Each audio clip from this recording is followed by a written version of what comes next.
Okay, I wanted to show you a little bit about this sequencer. Now, I'm not going to dive entirely into the sequencer and show you every single little function, because the fact of the matter is I demonstrate sound and functionality. And with sequencers, if you can pretty much read the specs, you know what it's going to do and sound like.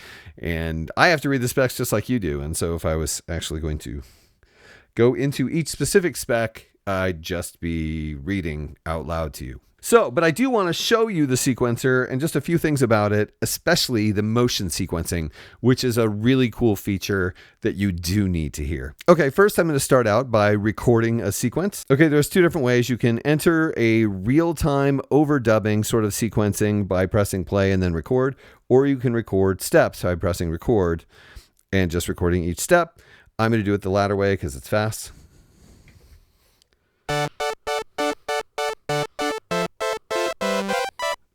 I made a mistake.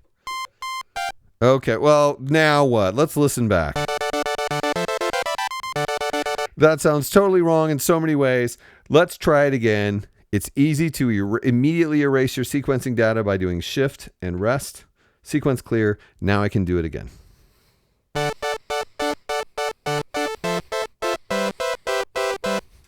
Pow, there's our sequence. How does it sound?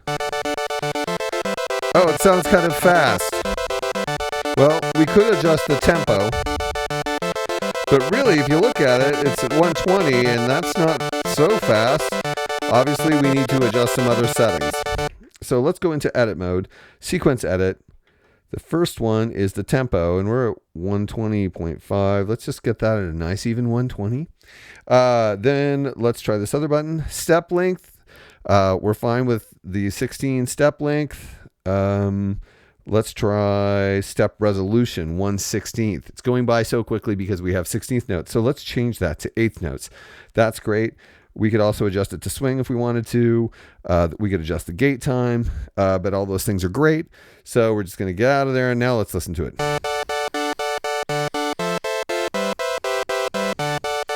Awesome. Great sequence. Let's make it a little more interesting, though.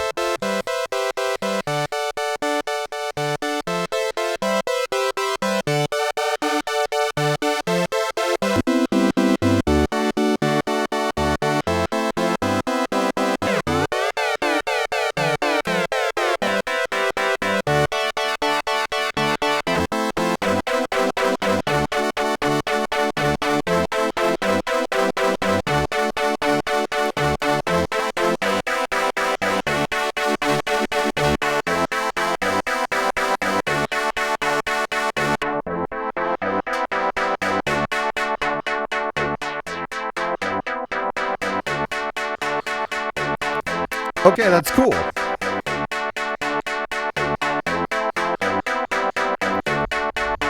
So there's our cool sequence, and that's how easy it is to sequence. You basically press record, play the notes you want. I mean, you can enter them in stepwise as well, but it's just as fun to jab them in. And if you wanted to like overdub and add and change things, of course, you've got 4 notes to work with. If you're overdubbing more than 4 notes happening at a time, you're going to lose the notes that you recorded earlier, et cetera, et cetera. But we have this cool sequence, and it was really easy to do. The sequence edit mode is so simple, so crazy simple.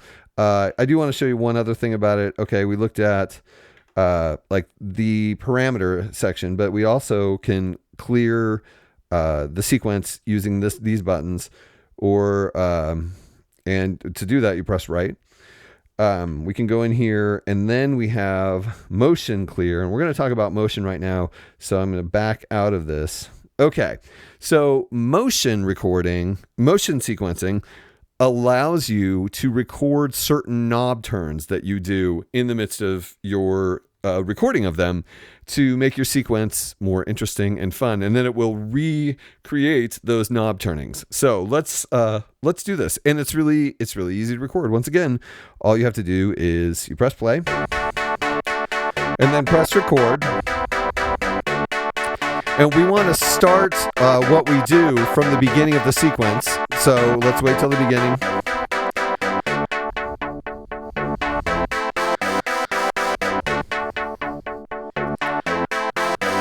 And there we go. You can hear the knob turn that I did.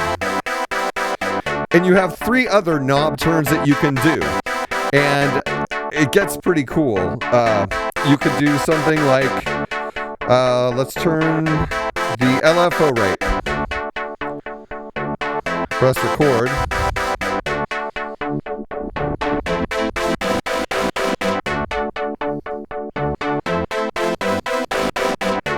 That's kind of subtle, but we could erase it. We can take that back out if we wanted to.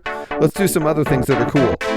It's not limited just to the knobs. We can also use the Octave Switch. So let's record that.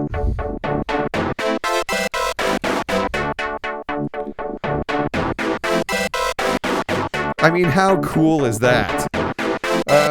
And how about delay? Let's do something cool with the delay.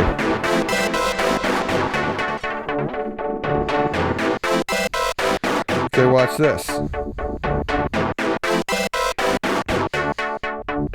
Oops. What are we looking at here? Oh, did we have... Okay, let's try that again. Here we go.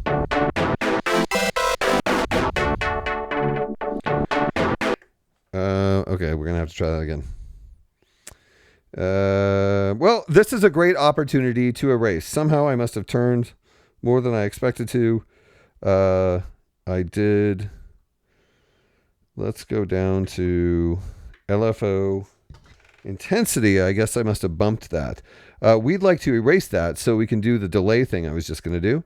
So we've selected it by pressing the button. Now let's turn to the right. It's going to say clear, and we say right to say yes. So now we have a motion sequence that is open, so we can go back and I can do the cool thing I wanted to do with the delay. Okay, so I press record.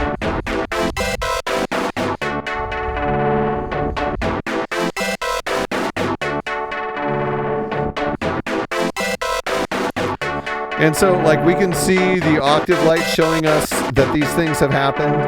We can hear the delay. You can tell that your options are just unlimited as far as creating really cool sounds. And also, so let's go back and into the edit mode and go here. Here's our motion clear window. We also have a motion enable. So, like, we could turn each of these off and build them up as we go.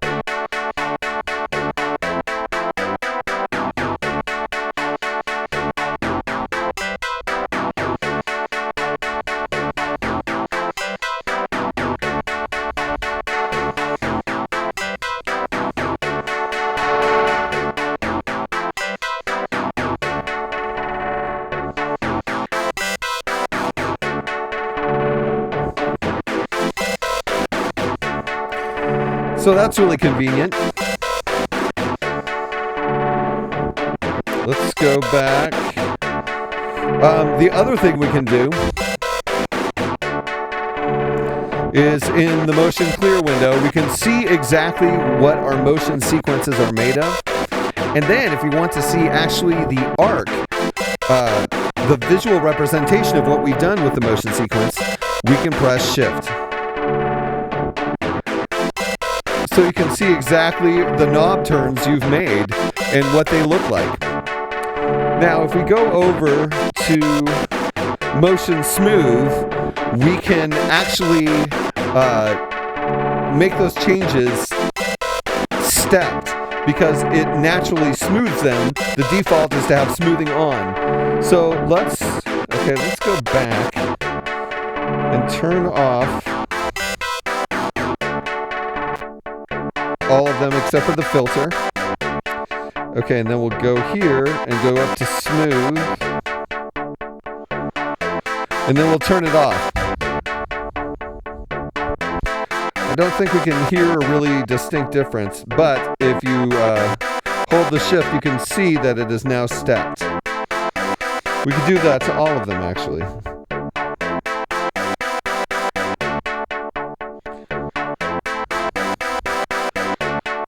And then you can see how they are not actually smooth. And we might be able to hear it if I turn it on. Turn all of them back on.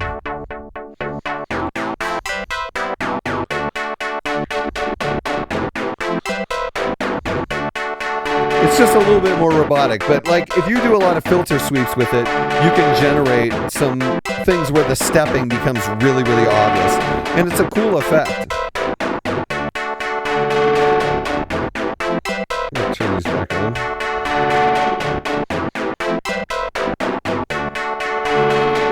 Yeah, you can tell. It did get a little robotic there. It's a little smoother now.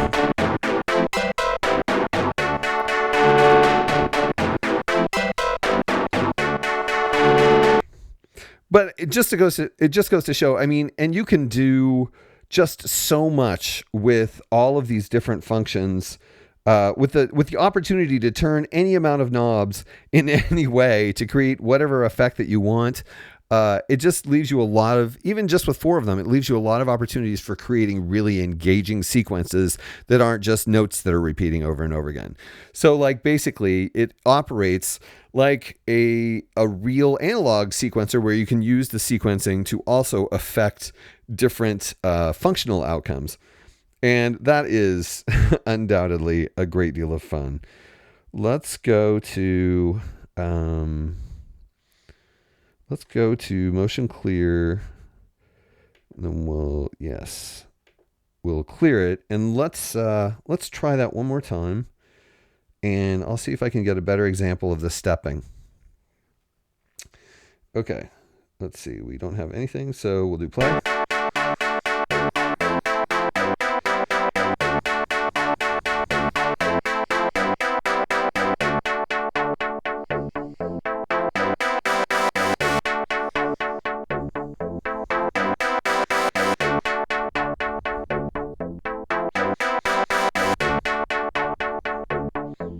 So basically in this situation, you've made it so all of the changes correspond with the step. And then when you smooth it, it connects all of the changes into a smooth arc instead of changing with each individual step. Still not particularly great example of, yeah.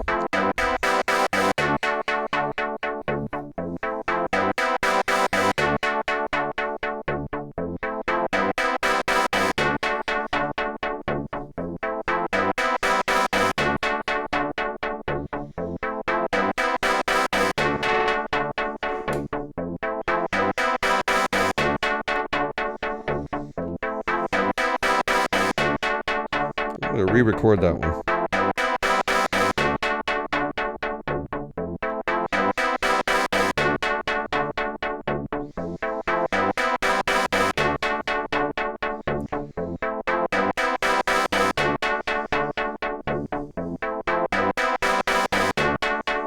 Oops.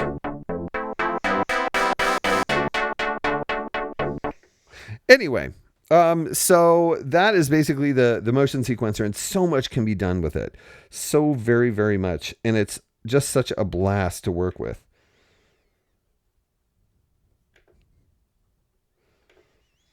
And it's easy to operate. As much as I made a big noise about, oh, well, yeah, all this stuff that I have to explain, it's all really quite easy to operate.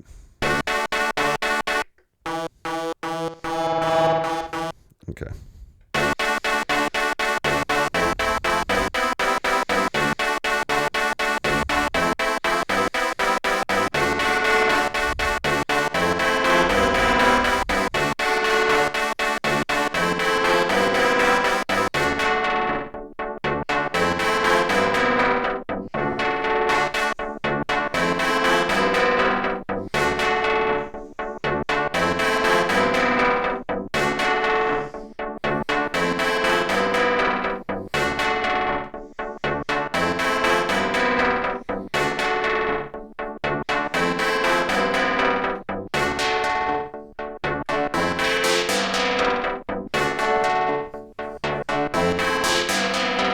So yeah, you can see there's a lot of extremely fun stuff you can do to make cool, fun, listenable sequences that aren't just activations of notes.